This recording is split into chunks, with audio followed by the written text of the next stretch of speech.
गुरु दीन दयाला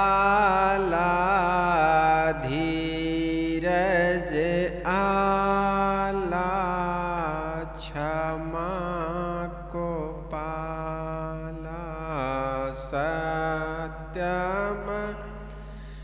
दया को धारण स्वतः विचारन भरम निवारन बो बंधन तोरी जीवन छोरी कर निज होरी परख दई विनवो चरना काज सुधरना तुम्हारी सरना सा सद्गुरु देवा दया धरेवा पार करेवा भवसा निरहंकारी जग से पारी बौद्ध रूपारी दुखदार रहित बेटी त्रासना हरहु शासना गुण आगर त्याग आशन हंता भाषण तंता नहना गर बंदा गुरु देव सहज स्वाभाविक ज्ञान निधि करन हार भव वजान सन है भरम दीन कृपा कर ज्ञान जहिते सब जालन लखे खानी बानी आन करहूँ समन आसक्ति गुरु बंदाऊँ शन मुख पारखी शेष भेट हाथ बचन उचारूं बंदगी सत्य प्रेम के साथ साए बंदगी साए बीजक चिंतन प्रवचन माला का साखी नंबर 125।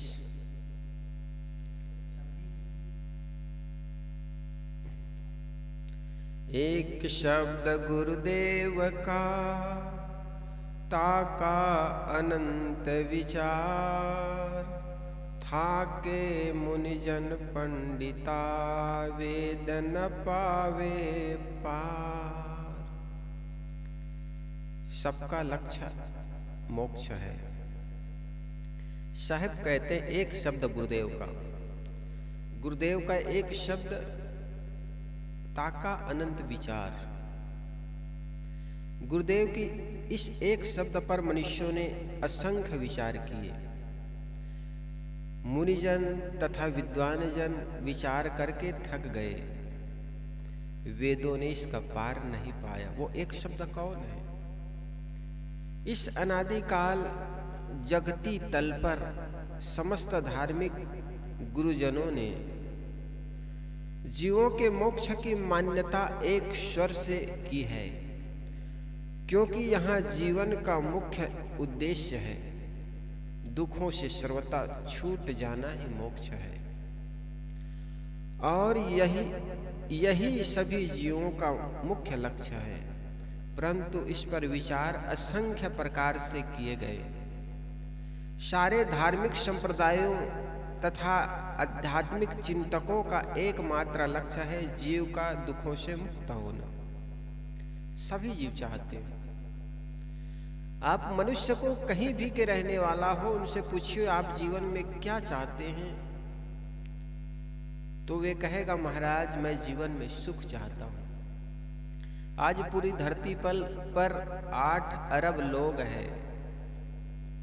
8 अरब लोग में से किसी भी को आप पूछिए आप जीवन में क्या चाहते हैं और जो कर रहे हैं उसका क्या उद्देश्य है, तो वह एक ही बात कहेगा, मैं जीवन में शांति चाहता हूं। सिवाय शांति के आदमी और कुछ नहीं चाहता है। चाहे वो कुछ भी करता हो, खेतों में काम करने वाला किसान भाई हो, मौसम चाहे ठंडी का, गर्मी का, बरसात का हो, ठंडी के दिनों में जनवरी और दिसंबर के इस ठिठुरते हुए समय में भी वो खेत में जाकर के हल चलाता है, फावड़ा चलाता है। गर्मी के दिनों में पसीनों से तरबतर होकर के पसीना से स्नान करके खेतों में मेहनत करता है। बारिश के समय में पानी से भीगते हुए खेतों में मेहनत करता है। उस किसान भाई से पूछो, उस अन्नदाता से पूछो आप जीवन में क्या चाहते हैं। देखो किसान एक ऐसा है, उनके खेत में जाकर के एक गन्ना तोड़ लो ना, तो भी बेचारा कहता ठीक है एक और तोड़ लो। अगर आप किसी किराने दुकान में या किसी दुकान व्यापारी के दुकान में जाकर के 2-4 मूंगफली उठाकर ही खा करके दिखाइए, 1-2 बादाम उठा करके खा के दिखाइए, इसलिए उसको अन्नदाता कहते हैं। तो वो किसान उस खेत में गर्मी, सर्दी और ठंडी के बारिश के दिनों में कष्ट पा करके मेहनत करता है। उस किसान भाई से पूछो आप क्या चाहते हैं, तो वह कहता है जीवन में मैं सुख चाहता हूं। खेतों में मैं मेहनत करता हूं, मेहनत के अवेजी फसल होती है और फसल से मेरे जीवन में खुशहाली आती है, इसलिए मैं मेहनत करता हूं। एक आलसी निकम्मा आदमी गांव के चौराहे पर बैठ करके ताश खेल रहा है। उस ताश खेलने वाले आलसी निकम्मे आदमी से भी पूछो आप जीवन में क्या चाहते, तो वह भी कहता महाराज मैं जीवन में शांति चाहता हूं, मन अशांत है और कुछ करने की इच्छा हुई, बस ताश खेल रहा हूं। गीताकार महाराज कृष्ण ने कहा है कि एक क्षण मात्र भी व्यक्ति स्थिर रह ही नहीं सकता, कुछ ना कुछ करता। तन से नहीं करेगा तो मन से करेगा, खुराफात करेगा, अच्छा नहीं करेगा तो खुराफात करेगा, बिना किए तो वो रह ही नहीं सकता। इसलिए जब करना है तो जीवन के मूल उद्देश्यों को लेकर करना चाहिए। पतंजलि योग दर्शन का महर्षि पतंजलि ने कहा था कि एक मूर्ख व्यक्ति भी बिना उद्देश्य के कुछ नहीं करता है, तो जो कुछ करता है उनके पीछे उद्देश्य क्या है? सुख की प्राप्ति, दुखों से अत्यंतिक निवृत्ति चाहता। कोई आदमी जीवन में दुख नहीं चाहता। महाराज कृष्ण जब हस्तिनापुर के पूरे काम हो गए, तब मां कुंती के पास जाकर के कहने लगे, बुआ आपको कुछ चाहिए बोलिए मैं दे दूं। तब महाराज कृष्ण के इस प्रश्न को सुनकर के कुंती कहती है कि हे कृष्ण अगर तुम देना चाहते हो तो मुझे दुख देना।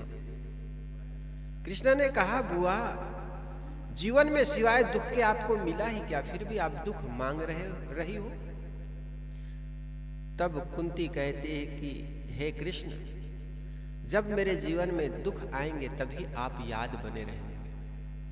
इसलिए कहा दुख में सुमरन सब करे। सदगुरु कबीर ने कहा, बहुत सुंदर उनकी पंक्ति है, दुख में सुमरन सब करे, सुख में करे न कोय। जब जीवन में सुख आ जाता है, दुख के समय टल जाता है, समस्याएं हट जाती है ना, अच्छे अच्छे को भुला दिए जाते हैं। और जब दुख आता है तो आदमी अपने इष्ट को याद करता है, सदा उनको याद रखता है, हाथ जोड़ता है, भगवान मुझे इस दुख से उबार दो। और जैसे दुख से मुक्त हो गया, आदमी के जीवन में खुशहाली और सुख के लहर आ गए, बस भूल जाते हैं। इसलिए कहते हैं सुख में सुमरन सब करे, दुख में सुमरन सब करे, सुख में करे ना कोई। जो सुख में सुमरन करे तो दुख काहे को हो। तो इस 8 अरब जनता पूरी दुनिया में है, और सबसे पूछो आप क्या चाहती हैं, तो वो कहता है मुझे सुख चाहिए। परंतु इस पर विचार असंख्य प्रकार से किए गए। सारे धार्मिक संप्रदायों एवं आध्यात्मिक चिंतकों को एकमात्र लक्ष्य है कि जीव का दुखों से अत्यंतिक निवृत्ति। इसी दुख निवृत्ति के लिए देवी देवता ईश्वर ब्रह्म आदि सबकी कल्पना की गई है। सदगुरु जीव है, मुनिवर पंडित जन पीर पादरी जन जीव है। वेद शास्त्र तथा किताब कुरान आदि समस्त ग्रंथों के रचयिता भी जीव है। यहाँ तक कि सारे ज्ञान विज्ञान का मूल जीव है। अतः जीव अपने दुखों से मुक्त होने के लिए सारे विचार करता है। यह केवल धार्मिक एवं आध्यात्मिक दिशा में नहीं, किंतु किसी भी दिशा में जो कुछ सोचता है करता है, उनके मूल में उसका अपना दुख छुटकारा ही उद्देश्य रहता है। यह बात अलग है कि समझ गलत होने से जीव अपने विचार और कर्मों से दुख पाता है, परंतु वह सदैव यही चाहता है कि हमारे सारे दुख दूर हो जाए, और दुखों का दूर हो जाना ही मोक्ष है। समझ सही न होने से कोई समझता है कि जीव से अलग देवी देवता है, उसकी प्रार्थना करने, पूजा करने तथा उन्हें मनाने से हमारे दुख दूर हो कर देंगे। कोई समझता है कि देवी देवता तो झूठे हैं, परंतु एक ईश्वर या ब्रह्म है। यदि हम उनकी प्रार्थना पूजा वंदना करेंगे तो वह हमारा दुख दूर कर देंगे। इसी प्रकार असंख्य कल्पना की गई है, और आदमी मोक्ष के लिए भटकता गया। ऋषि मुनि पंडित पोंक पादरी औलिया भी मोक्ष के लिए नाना कर्मों में भटकते गए। वेद शास्त्रों में इतने विविध विचार कहे गए जो केवल एक दूसरे से भिन्न ही नहीं, किंतु कहीं कहीं परस्पर विरोध भी है। चाहे कोई देवी देवता आदि की कल्पना अवधारणा हो, और चाहे कोई व्यक्ति रूप में महापुरुषों की अवधारणा हो, उसकी प्रार्थना पूजा आदि करने से मन में थोड़ा कोमलता आ जा सकती है, और व्यक्ति का थोड़ा सात्विक मनोरंजन हो सकता है। भक्ति भावना के लिए यह सब ठीक है, परंतु दुखों की निवृत्ति तो दुखों की जड़ को खोदकर फेंकने से ही होगी। दुखों की जड़ है काम क्रोध लोभ मोह राग द्वेष ईर्ष्या पर संताप विषयासक्ति, और इस सब के मूल में है अपने स्वरूप का अज्ञान। जब तक जीव को अपने स्वरूप की परख नहीं होगी और विषय शक्ति तथा उनसे उत्पन्न दोषों को नहीं छोड़ेगा, तब तक उसका दुख दूर कभी नहीं हो सकता। सारे दुखों का दूर हो जाना ही मोक्ष है। और मोक्ष क्या है आखिर? लोग कहते हैं महाराज आप लोग मोक्ष मोक्ष कहते हो, कल्याण कल्याण कहते हो, ये मोक्ष कल्याण क्या है? मोह का क्षय हो जाना। मोह के मूल में है दुख, स्वार्थ, और जो व्यक्ति स्वार्थ और दुखों से निवृत्त हो गया वही तो मोक्ष पा लिया। और मोक्ष क्या है? जीवन में मोह से दुख पैदा होता है और दुख का मिट जाना मतलब मोह का मिट जाना है। और जिस व्यक्ति का मोह मिट गया वो जीवन के लिए दुखों से मुक्त हो गया। यही कुल करना है। हमारे इस धराधाम पर भारतीय धरती पर दो महापुरुष हुए। एक तो हुए महात्मा बुद्ध, जिसको हम भगवान बुद्ध के नाम से जानते हैं, और दूसरा आदि गुरु शंकराचार्य। इन दोनों महापुरुषों के सामने एक ही प्रश्न रखा गया। महात्मा बुद्ध के सामने एक साधक ने, जिज्ञासु ने प्रश्न किया, सत्य क्या है? उन्होंने कहा दुख ही सत्य है। और 4 आर्य सत्य बताया उन्होंने। दुख, दुख का कारण, निवारण और निर्वाण। दुख है तो उसका कारण होगा। कहीं दुर्गंधी आ रही है, इसका कारण है कि कहीं न कहीं कोई चीज सड़ रही है, और चीजों के सड़ने से दुर्गंधी आती है। इसी प्रकार आपके जीवन में दुख है तो दुख का कारण है प्रपंच, आपका मन का प्रपंच, आपके मन का राग द्वेष, आपके मन का स्वार्थपन। कोई आदमी कहे मुझे तो किसी प्रकार के स्वार्थ नहीं है फिर भी मैं दुखी हूं जीवन में, किसी प्रकार के राग द्वेष नहीं है फिर भी मेरे जीवन में दुखी है, वो आदमी झूठ बोलता। जीवन में दुख है, इससे फिक्स हो गया कि आपका विचार ठीक नहीं है। आपके मन में राग और द्वेष है, आपके मन में काम और क्रोध है। और जिस व्यक्ति के मन में किसी प्रकार के विकार नहीं, वो आदमी दुखी कैसे हो सकता? हम दुखी हैं, इसका मूल कारण है हमारा मन का स्वार्थ, हमारा मन का मोह। और जिस दिन मोह और स्वार्थ मिट जाएगा, आप दुखों से अत्यंतिक निवृत्त हो जाएंगे। इसलिए महात्मा बुद्ध ने कहा दुख का कारण है, उसको कारण को खोजो। हम कई बार सोचते हैं कि ऐसा कर्म नहीं किया लेकिन मेरे जीवन में ये दुख कैसा आया। अरे इस जन्म में नहीं तो अगले जन्म में क्या हो सकता है। भीष्म पितामह गंगा पुत्र थे। गंगा पुत्र होते हुए भी वो अपने पूर्व जन्मों के पापों को मिटा नहीं सकते, और आप गंगा में जाकर केवल स्नान करके पापों से मिटाना चाहते हो। गंगा पुत्र भीष्म भी अपने पापों से निवृत्त नहीं हो पाए, बल्कि उनके अपने कर्मों का फल भोगना पड़ा। जब उनको बाण के सैया में सोए हुए थे, लेटे हुए थे, और अपने अनेक जन्मों को झांक रहे थे, देख रहे थे कि कौन से जन्म में ऐसा कर्म किया जिसके चलते मुझे बाणों के सैया में सोना पड़ा। जब उनको अपने प्रश्नों का उत्तर नहीं मिल पाया तो महाराज कृष्ण जब आए तब उनके सामने हाथ जोड़कर कहने लगा, हे कृष्ण, मैंने अपने 100 वर्ष के जीवन को झांक करके देखा, मैंने 100 वर्ष के बीते हुए जीवन को झांक करके देखा, लेकिन मुझे ऐसा कोई नहीं मिला, कहीं पर ऐसा कर्म नहीं मिला जिसके चलते मुझे फल में इस बाणों के सैया में सोना पड़ा। तो वो कौन से कर्म है, कौन से जन्म का वो फल है जिसको मुझे भोगने के लिए इस बाणों के सैया में सोना पड़ रहा है? तो महाराज कृष्ण ने कहा कि पितामह, आप आगे देखिए, 101 वर्ष और देखिए, 101 वर्ष के आपके कर्मों का फल देखिए।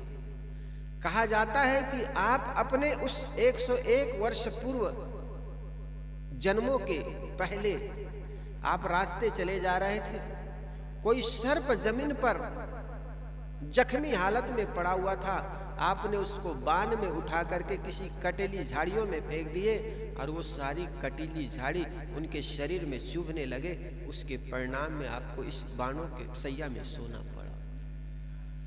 तो जो अपने कर्मों का फल भोगे हैं, जिसको हम उन महापुरुषों को भी अपने कर्मों का फल भोगना पड़ा, तो हम किस खेत की मूली है? मूली नहीं, बड़े मामूली हैं हम तो। इसलिए ये मत समझना कि हम अपने कर्मों के फल को, पापों को एक बार जाकर के किसी तीर्थ स्थान में स्नान कर लेंगे और मिट जाएगा। तो उन महापुरुषों ने, जो गंगा पुत्र थे, उनको भी अपना फल भोगना पड़ा। इसलिए महात्मा बुद्ध कहते जीवन में दुख है, दुख का कारण है, और कारण निवृत्ति। 4 आर्य सत्य उन्होंने कहा, कारण दुख, दुख का कारण निवारण और निर्वाण। दुख है, कारण है तो निवृत्ति हो सकते, उसको निवारण कर सकते। अब जब निवारण हो जाएगा तो तुम निर्वाण को प्राप्त हो सकते। और यही प्रश्न महात्मा आदि गुरु शंकराचार्य से पूछा गया कि दुख सत्य क्या है, तो उन्होंने कहा ब्रह्म ही सत्य है। और सत्य का स्वरूप क्या है, तो उन्होंने कहा आनंद ही ब्रह्म का स्वरूप है। लेकिन स्वामी शंकर की बातों में ये सत्यता नजर नहीं आती। क्यों? क्योंकि जब ब्रह्म सत्य है और सत्य के स्वरूप में आनंद है, और आनंद का पसारा ये माया है, क्योंकि ब्रह्म से पैदा हुआ ये संसार दुख रूप कैसे?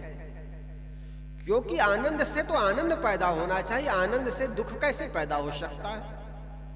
और आप कहते हो कि इस ब्रह्म से ही संसार की उत्पत्ति हुई है, तो दुख रूप ये संसार पैदा कैसे हो गया? तो महात्मा बुद्ध की बातों में संगतियां दिखाई पड़ती है और महात्मा आदि गुरु शंकराचार्य की बातों में उत्तर में विसंगतियां दिखाई पड़ती है। क्योंकि जो गुण कारण में होता है वही कार्य में आता है, और जब कारण ही आनंद है तो उसके से उत्पन्न ये संसार दुख रूप कैसे? बहुत सुंदर बात।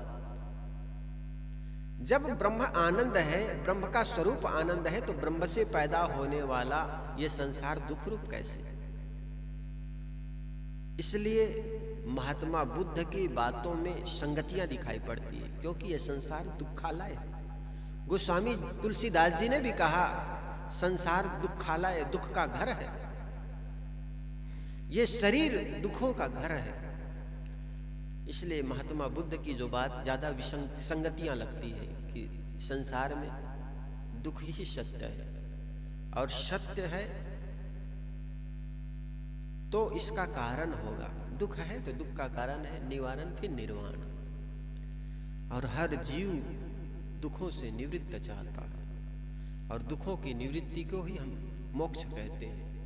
मोक्ष का अर्थ और कहीं नहीं कि आकाश में बैठे रहो। कई बार प्रश्न करते हैं, महाराज जब मोक्ष नहीं हो जाएगा, शरीर नहीं मिलेगा, तो करोगे क्या? आकाश में से लुढ़कते रहोगे?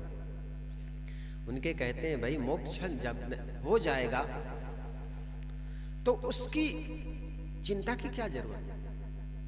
अभी कम से कम मोक्ष के मूल काम तो करे, छोटा मोटा काम तो करे। अभी दुनिया भर के संसार में रचे पचे पत्नी है, बच्चे, और कहते मोक्ष कैसे मिलेगा? अरे मोक्ष क्या, पहले तो सोच ले परिवार से मुक्ति कैसे मिलेगी।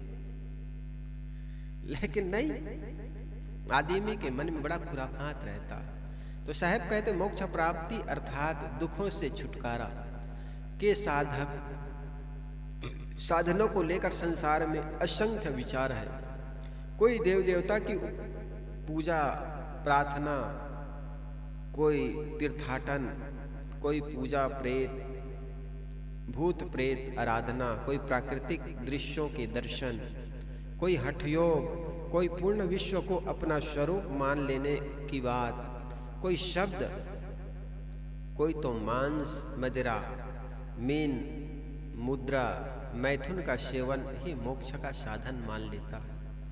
कोई गांजा भांग तथा शराब के नशे में धूत रहने में ही मोक्ष मानने बैठे हैं। यह ठीक है कि अपनी मान्य भावनाओं तथा आदतों से मनुष्यों को क्षणिक संतोष मिलता है, परंतु यह सब अज्ञान का पसारा है। वस्तुतः विषय शक्ति तथा सारे दोषों की सर्वथा निवृत्ति एवं स्वरूप स्थिति प्राप्त होने पर ही सारे दुखों को निवृत्ति है, और यही मोक्ष है। तो जीवन में अगर हम मोक्ष चाहते हैं, और मोक्ष ये सद्गुरु संतों के जो बातें हैं इसका अनंत विचार किया, अनंत शास्त्रों का निर्माण हुआ इसी के लिए। कोई तरह तरह के देवी देवता मान करके मोक्ष पाना चाहता है, तो कोई भोगों में डूब करके मोक्ष पाना चाहता है। लेकिन साहब कहते हैं मोक्ष है मोह का क्षय। जितने भी हमारे बंधन है, मोह है, उससे निवृत्त हो जाना ही मोक्ष है। आगे स्वरूप भ्रांतियों से ढका है, स्वरूप ज्ञान भ्रांतियों से ढका है। राउर के पिछवारे गावे चार्यु सैन, जीव परा बहु लूट में, ना कछु लेन देन। चारों वेद श्रेष्ठ तत्व के विषयों में धुंधलके में संकेत करते हैं। जीव बहुत छीना झपटी में पड़ा है। मूलतः विचार किया जाए तो जीव को संसार से कुछ प्रयोजन नहीं है। सद्गुरु ने पिछली साखी में कहा था, वेद ना पावे पार। वेद ही तथ्य कहने में असमर्थ हो गए हैं। यद्यपि वेदों में भी जगह जगह तथ्य की बातें कह गई है, परंतु उनके विपरीत उसमें बहुत बातें कही गई है। इसलिए इनका ज्ञान गोलमोल हो गया है। इसमें से छान कर संसार ले लेना सबके लिए सहज नहीं है। इन्हीं सब बातों को लेकर सद्गुरु इस साखी में कहते हैं, राहुर के पिछड़ावारे गावे चारे सैन। चारों वेद श्रेष्ठ तत्व के पीछे भाग में खड़े होकर केवल उनका संकेत करते हैं। राहुर के दो मुख्य अर्थ होते हैं, अंतःपुर और श्रेष्ठ। यहाँ का अर्थ है श्रेष्ठ। वेदों के सर्वाधिक श्रोताओं में प्राकृतिक शक्तियों को देवी देवता मानकर उन्हीं की वंदना एवं प्रशंसा की गई है। कहीं इन देवी देवताओं का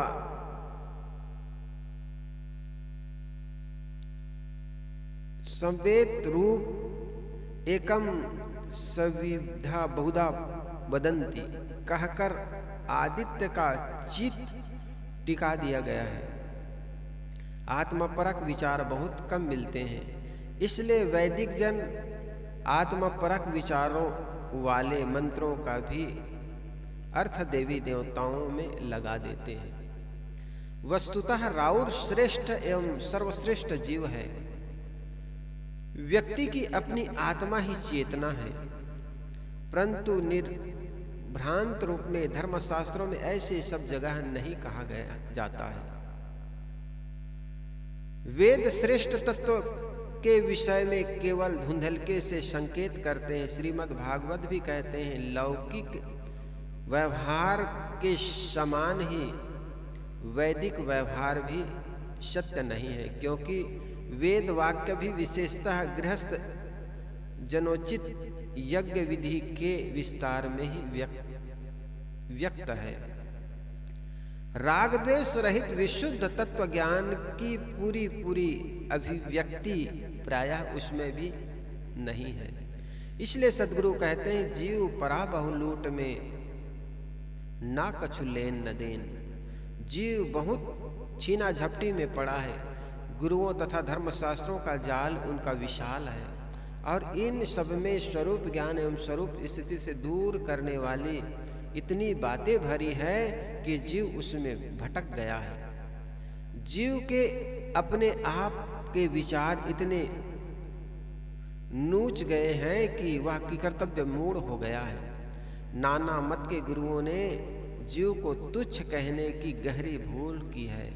इसलिए उसे यह भ्रम हो गया है कि मैं तुच्छ हूँ। खानी वानी की सारी मान्यताएं जीव ही अपने मन में बनाता है और स्वयं ही वह मान्यताओं में पड़कर लूट जाता है। जीव ने अपने आपा के विचार को अपने जड़ मान्यताओं में खो दिया है।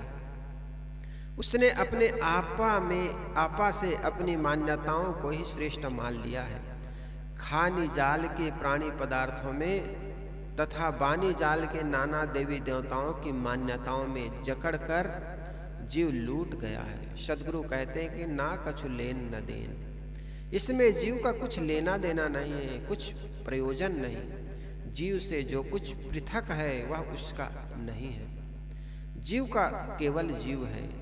आत्मा से भिन्न आत्मा का क्या है? जीव आज जिनसे उलझकर अपने स्वरूप को भूल रहा है वे उनके नहीं है। इसलिए व्यक्ति को चाहिए कि वह सारी मान्यताओं से लौटकर अपने स्वरूप को पहचाने और उसमें स्थिर हो। अपने आप को पहचानने के सिवाय और जो ज्ञान है वो तो ज्ञान हो सकता है, लेकिन निज स्वरूप के ज्ञान के अभाव में जीव सिवाय भटकने के और कुछ नहीं करता है। इसलिए अपने आप का हम परख करें, ज्ञान करें और निश्चित अपने आप को परख करके अपने स्वरूप में स्थित होना चाहिए। और यही मोक्ष का मुख्य मार्ग है, अनासक्ति से अमृता की प्राप्ति। चौगोड़ा के देखते, चौगोड़ा कहते हैं खरगोश, व्याधा भागा जाए, अचरज एक देखो हो संतो मुआ काल ही खाए। देखो बड़ा सदगुरु कबीर की कैसी उलटवासी है। चौगोड़ा कहते हैं खरगोश, खरगोश को देख करके व्याधा भागा जा रहा है।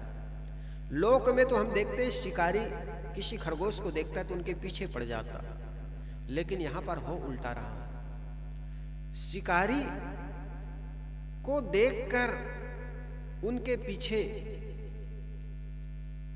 खरगोश लग गया। अचरज एक देखो हो संतो मुआ ही काल खा। साहब कहते अभी तक तो काल ही आदमी को खाता, लेकिन मरा हुआ जीव काल को ही दौड़ा रहा है, काल को ही खाने के लिए पीछे पड़ गए। ये कैसा, देखो साहब के कितने गहन गंभीर उनके उलटवासी में भी अर्थ छुपे होते हैं। साहब कहते हैं सस्सा को देखकर शिकारी भयवश भाग खड़ा हुआ। हे संतों, एक आश्चर्य और देखता हूं कि मुर्दा ने काल को खा लिया। अर्थात आज का शिकार बना हुआ जीव ज्ञानवान हो जाने से उसे देखकर काम आदि शिकारी भाग खड़े हुए और ज्ञान बल से मरे हुए मन ने भव बंधनों को नष्ट कर दिया। बहुत सीधी बात है। हमारे मन अगर ज्ञान से मर जाता है, जब आदमी को स्वरूप ज्ञान हो जाता है तो मन मृत हो गया, खत्म हो गया। और मन मृत ही मानो अज्ञानता भव बंधन को खा गया। जब मन समाप्त हो गया तो क्या होगा? भव बंधन सूख गया, मर गया। साहब कहते हैं, कबीर साहब उलटवासी कहने में बड़ा प्रसिद्ध है। जगत जानता है कि शिकारी को देखकर शिकार भागता है, परंतु यहाँ शिकार को देखकर शिकारी ही भाग खड़ा हुआ। इसलिए समय बदल गया है। अनादि काल से जीव रूपी खरगोश काम क्रोध शिकारियों का शिकार बना रहा। जीव क्षण क्षण में काम क्रोध का शिकार होता है, परंतु जब जीव को ज्ञान हो जाता है, सद्गुरु तथा संतों के संगत हो जाती है और उनकी संगत से जब वह अपने ऊपर शिकार करने वाले काम क्रोध लोभ मोह राग द्वेष की परख कर लेता है, तब वह उससे सावधान हो जाता है। सत्संग तथा विवेक द्वारा जीव के अंदर छिपा हुआ ज्ञान उद्घाटित हो जाता है। अतएव तब जीव के ज्ञान तेज से भयभीत होकर काम आदि शिकारी शत्रु भाग खड़े होते हैं। ये सब अलंकारिक भाषा के कथन हैं। इसका अर्थ यही है, ज्ञान उदय होने पर काम आदि का अंत हो जाता है। कबीर देव कहते हैं कि हे संतों, मैं एक आश्चर्य और देखता हूं कि काल की मुर्दा काल को खाता है। आप जानते हैं कि काल सब खाकर उन्हें मुर्दा बनाता है, परंतु यहाँ उल्टा हुआ कि मुर्दा ही ने काल को खा लिया। मुर्दा का अर्थ साफ है, जब प्राणी मर जाता है, जीव चला जाता है, तब देह को मुर्दा कहते हैं। परंतु काल किसे कहते हैं, यह थोड़ा समझने जैसी बात है। काल का पहला अर्थ समय है, जो वैसा तो अनादि तथा अनंत है, परंतु इसे क्षण पल सेकंड मिनट घंटा दिन रात सप्ताह पक्ष मांस और वर्ष शताब्दी आदि से विभाजित कर सकते हैं कि समझने की चेष्टा की जाती है। जब किसी प्राणी के जीवन का समय पूरा हो जाता है, तब हम कहते हैं कि उसका काल आ गया। काल आ गया का अर्थ समय आ गया, समय पूरा हो गया, और इसी को कहा जाता है कि मौत आ गई। काल का अर्थ क्षणभंगुरता भी है, परंतु संसार की सारी जीव देश एवं काल के आयाम में गति करती है। मानो पर्वत से एक पत्थर टूट करके लुढ़कता है तो उसके लुढ़कने से कुछ समय लगता है और कुछ देश, क्योंकि पत्थर चक्कर काटते हुए एक जगह से दूसरे जगह खिसकता है तो उसमें देश और काल दोनों लगते हैं। हमारी नाक से सांस निकलती है और फिर लौटती है, इसमें भी देश व काल का उपयोग होता है। क्रिया मात्र है, देश तथा काल का उपयोग होता है। कहा जाता है कि सारी वस्तुएं काल ग्रसित है, काल सबको खाता है। हम देखते हैं कि समय आने पर आदमी बूढ़ा हो जाता है, मकान जीर्ण होकर गिर जाता है, पेड़ पुराना होकर गिर जाता है, परंतु ये सब एक काल में जीर्ण नहीं होते, परंतु ये सब एक काल में जीर्ण नहीं होते, किंतु क्षण क्षण जीर्ण होते हैं। इसलिए पदार्थों की गतिविधियों में काल व्याप्त रहता है। काल तो कोई वस्तु नहीं है, यह तो केवल समय है और हर समय है, परंतु इनके आयाम वस्तुतः बदलती है। तो हम वस्तु की क्षणभंगुरता को काल पर आरोपित कर लेते हैं, इसलिए हम कहते हैं कि काल क्षणभंगुर है। वस्तुतः वस्तुओं में निर्माण क्षणभंगुर है, या सीधे कहे तो जगत की निर्माण मात्र क्षणभंगुर है। काल का अर्थ भवबंधन भी है।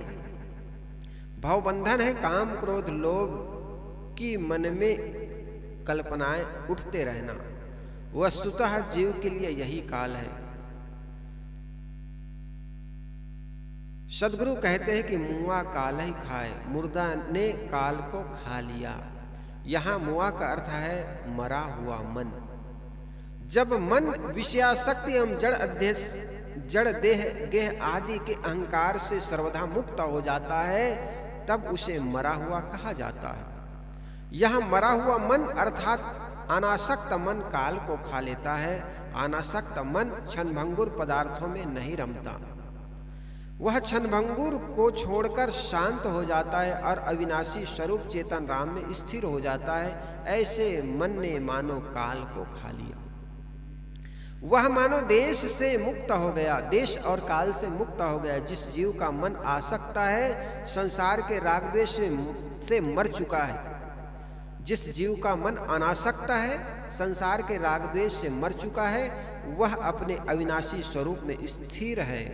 इसलिए उनके समय का चक्कर, काल की गतिशीलता, पदार्थ की गतिशीलता, शरीर की मौत, आसक्ति तथा अहंकार रूपी भवबंधन सब के सब समाप्त हो गए।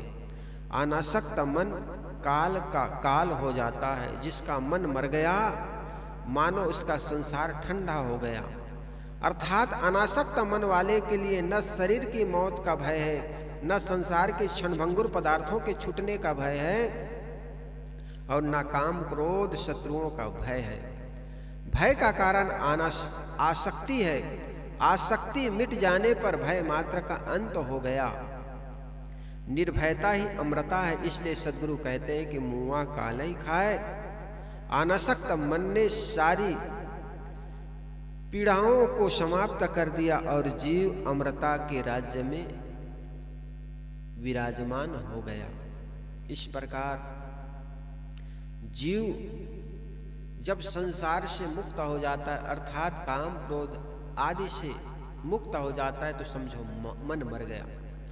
और मरा हुआ मन के सामने क्या काम आएगा? क्रोध आएगा, लोभ आएगा। फिर तो इसी को कहते हैं साहब मुआ काल ही खाए। काल क्या है? वासना। वो वासना को ही ये स्वरूप स्थिति खा जाती है। इसलिए साहब अपनी बातें बहुत सुंदर ढंग से कहते हैं, मुआ काल ही खाए। मन बिना मूड का चोरवा है। तीन लोक चोरी भई, सबका सर्वस लीन। बिना मूड का चोरवा परा न काहू चीन। देखो, 3 लोग चोरी भई, सबका सर्वस्व लीन, जिससे सबका सब कुछ लूट गया। और चोर कैसा था? बिना मूड का था। किसी भी व्यक्ति का पहचान हम मूड से करते हैं, सिर से करते हैं। और अगर यही कारण है कि चोरी करने वाला आदमी नकाब लगा लेता है चेहरे पर। आजकल तो चेहरा भी बदल जाता है, चेहरा पर दूसरे का चेहरा आ सकता है। हमने देखा एक कभी शो दिखाया, उसमें कि एक आदमी नकाब लगा लेता है। वो नकाब में दूसरे व्यक्ति, दूसरे का रूप दिखाई पड़ेगा। जब चोरी करने जाएगा ना, तो शीशे कैमरा उस रूप को पकड़ लेगा, उनके असली रूप को नहीं पकड़ पाएगा, नकली रूप को पकड़ लेगा जो दूसरे का रूप बनाया हुआ है।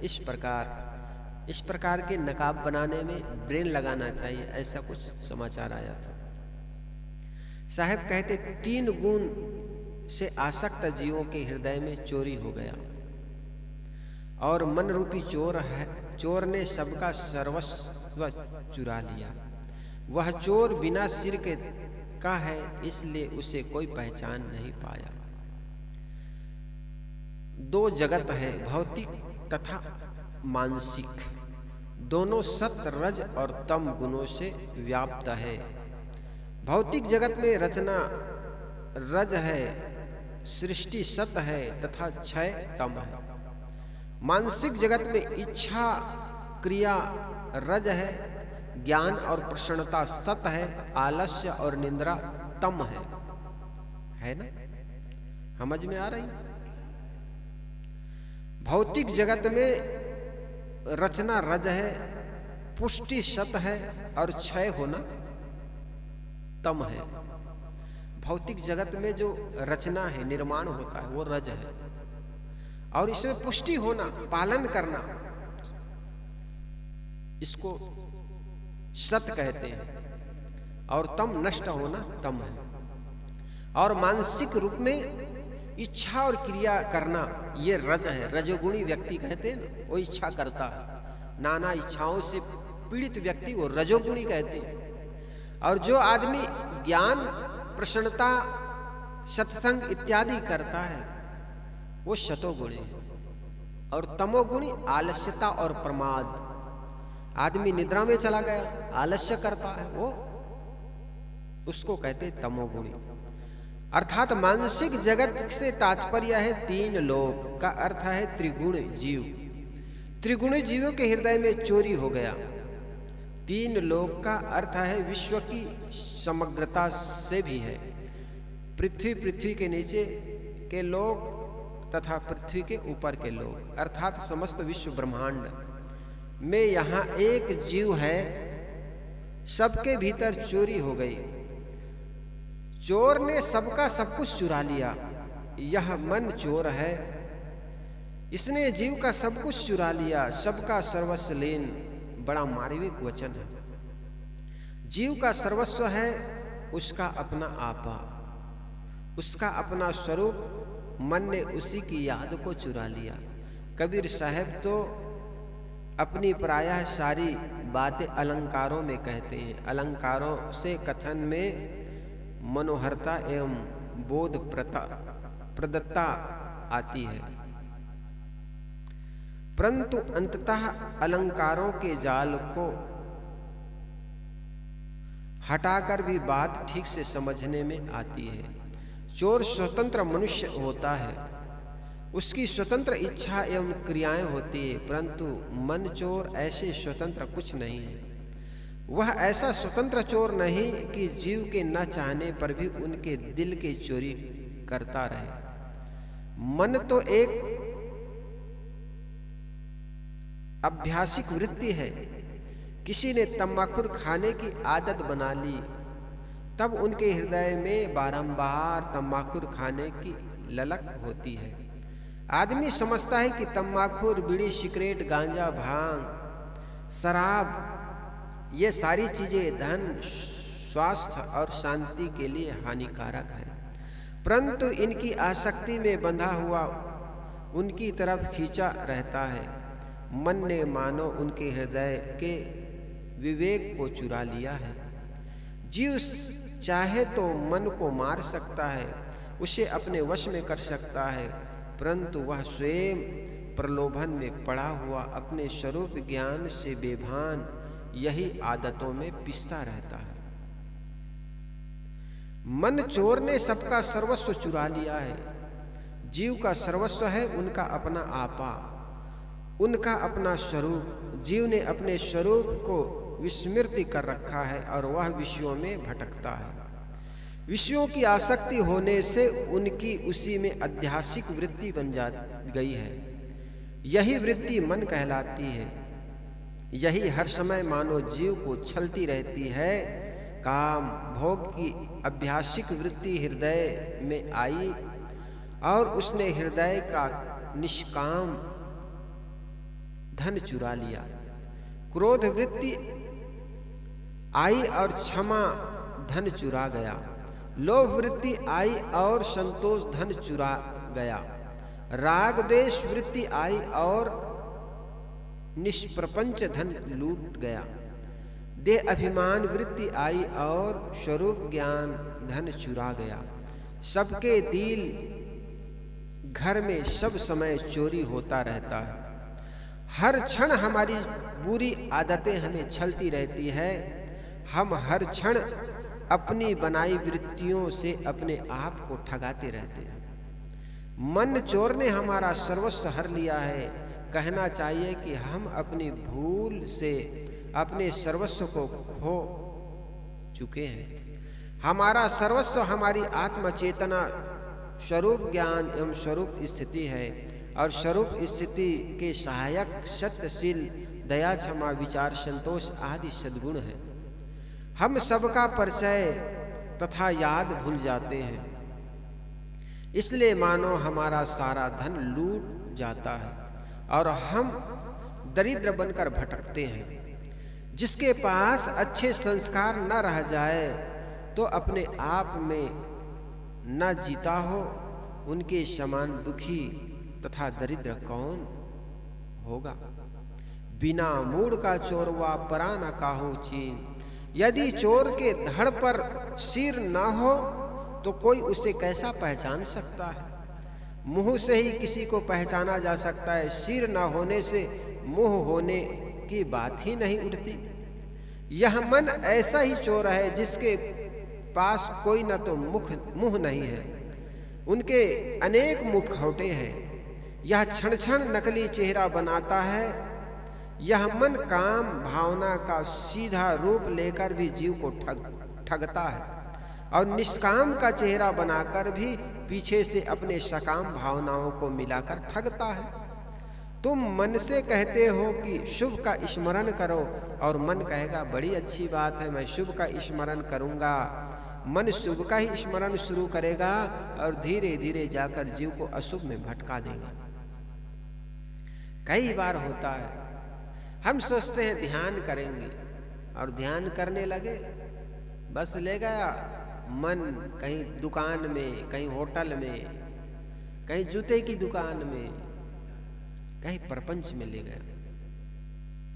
साहब कहते ऐसे बिना मूड का चोरवा है।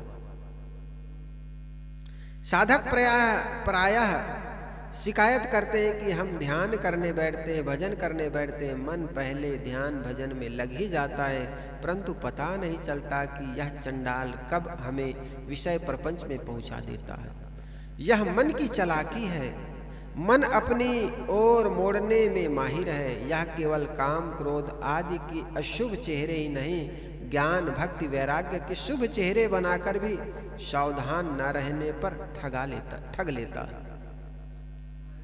और यही कारण है कि सीता का हरण करने वाला रावण साधु के चेहरा बना लिया, और रावण साधु का चेहरा बनाकर के सीता का हरण करता है। मतलब अच्छा अच्छा चेहरा बना लेता है और ले जाता है गंदगी में। ध्यान साधना की बात करेगा, सफाई देगा, बहुत ऊंची ऊंची बात, मैं भक्ति करने जा रहा हूँ, सत्संग करने जा रहा हूँ, ध्यान साधना करूंगा, और बस ये सब नाम लेकर के मन ऐसा भटकाता है। तो ये बिना मूड का चोरवा है। मन अपनी ओर मोड़ने में माहिर है, यह केवल राम काम क्रोध के शुभ चेहरे ही नहीं बल्कि ज्ञान भक्ति और वैराग्य के शुभ चेहरे बनाकर भी सावधान न रहने पर ठग लेता है। अतएव मन के नाना नकली चेहरे हैं, यह एक चेहरे नहीं रहता, इसलिए सहज लोग इसे नहीं पहचान पाते। यह सब कहने का अर्थ यही है कि हमारे मन ही की विषय शक्ति हमें बलात् विषयों में खींच ले जाती है, किंतु जब हम अपने स्वरूप को तथा अपने मन को के स्वरूप को ठीक से परख लेते हैं तब मन हमारे अधीन हो जाता है। मेरी भूल तथा असावधानी के अलावा मन कोई स्वतंत्र वस्तु नहीं है जो मुझे विवश कर सके। जब साधक अपने अविनाशी स्वरूप को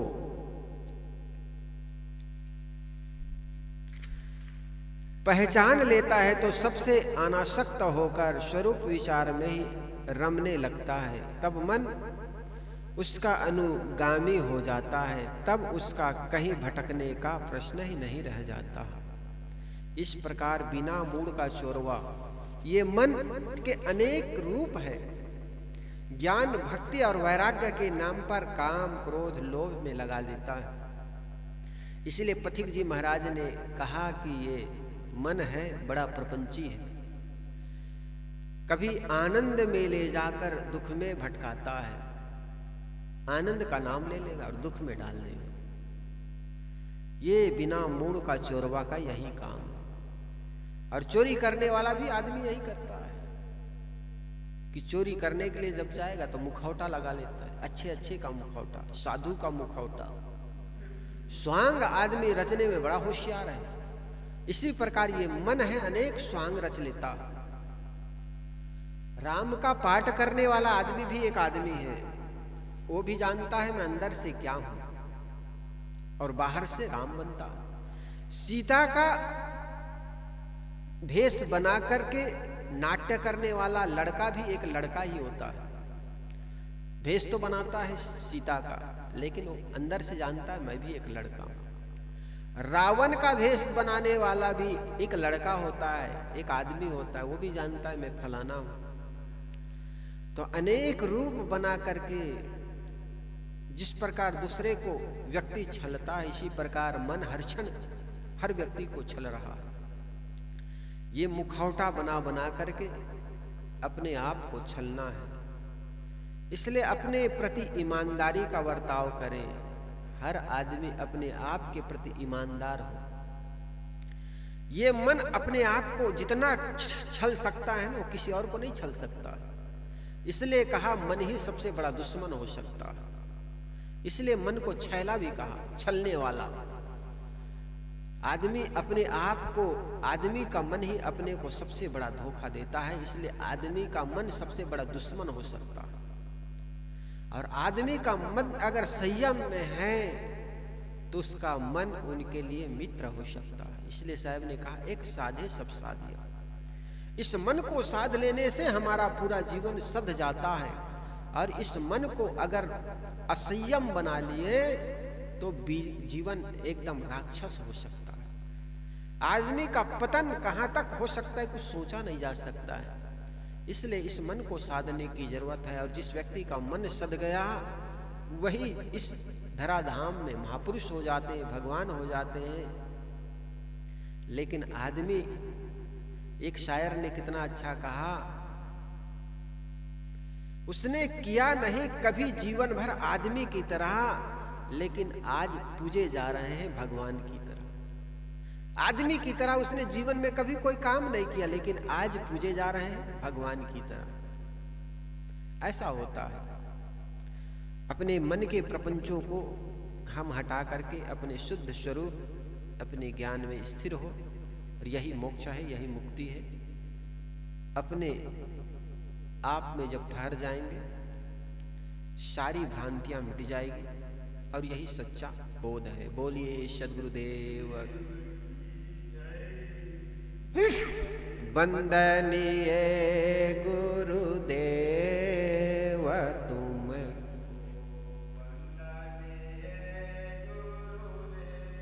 काले जाल के फंदा भारी, काले फंदा भारी, खल खायो भेव तुमको दनी है, वंदनी है गुरुदेव तुमको वंदनी है। वेद शास्त्र सब खोजत हारे, वेद शास्त्र सब खोजत हारे, मर्म न तुमको वंदनी है गुरुदेव, वंदनी है गुरुदेव तुमको वंदनी।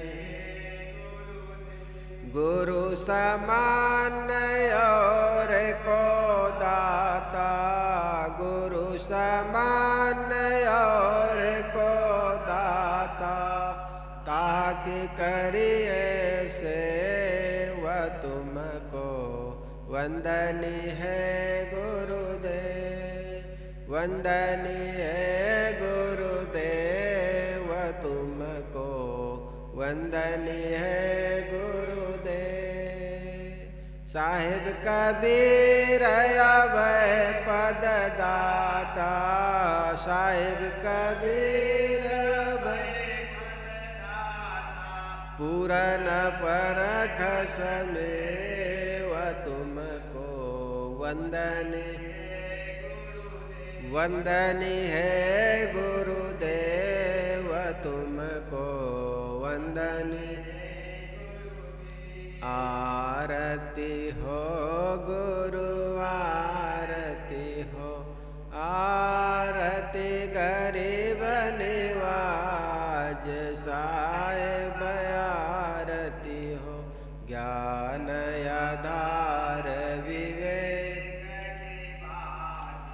ज्ञान आधार विवेक की बाती, सूरत जोत जहाँ जाग साहिब आरती गरीब निवाज साहिब आरती हो। आरती करो सद्गुरु साहिब की, आरती करो सद्गुरु साहिब की, जहाँ सब संत समाज साहिब आरती हो, आरती दीन दयाल साहिब आरती हो, दरस परस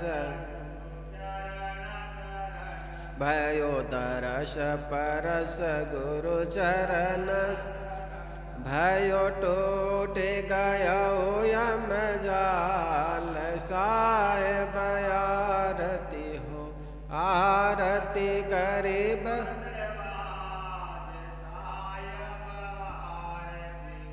साहिब कबीर संतन से, साहिब कबीर संतन की कृपा से भया ऊपर कबर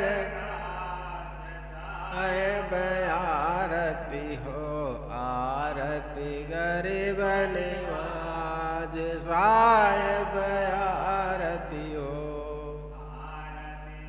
इन दयाल साहिब आरती हो। आपनो विनती सुनिए मोर, विन बताओ कर जोर के गुरु शरणागत तो, काम क्रोध मद लोभ में नित मैं रहूं, भुलान दीन दास प्रभु जान के लीजे बंदी छुड़ा, स्टे महामलिन है खाने बान के बीत, दया करे गुरु बोध ये मैं हूँ अदम अतनी, काम जाल बहु फेर में परह्यो निपट गंवार, शरण आए की लाज है साहेब ले जहुआ, मन वच कर्म गुरु साधु से टूटे नाम मने, बंदी छोरिया दीजिए वरदान सदा अच्छे, साहिब के दरबार में कमी काहू के नाय, बंदा मोह पावे नहीं झुक जा करे, ना गुरुरधिकं तत्त्वं ना गुरुरधिकं तपा, गुरुर्ज्ञानात् परं नास्ति तस्मै सद्गुरुवे नमः, ध्यानमूलं गुरुर्मूर्ति पूजा मूलं गुरुपदं, मंत्रमूलं गुरुर्वाक्यं मोक्षमूलं गुरुर्कृपा, गुरुर्देवो गुरुर्धर्मो गुरुर्निष्ठा परं तप, गुरुपरतरं नास्ति नास्ति तत्त्वं गुरुपरं, बंदौ सन्मुख पारके शेष भेंट दर, वचन उचारो बंदगी सत्य प्रेम के साथ, साहेब बंदगी साहेब बंदगी।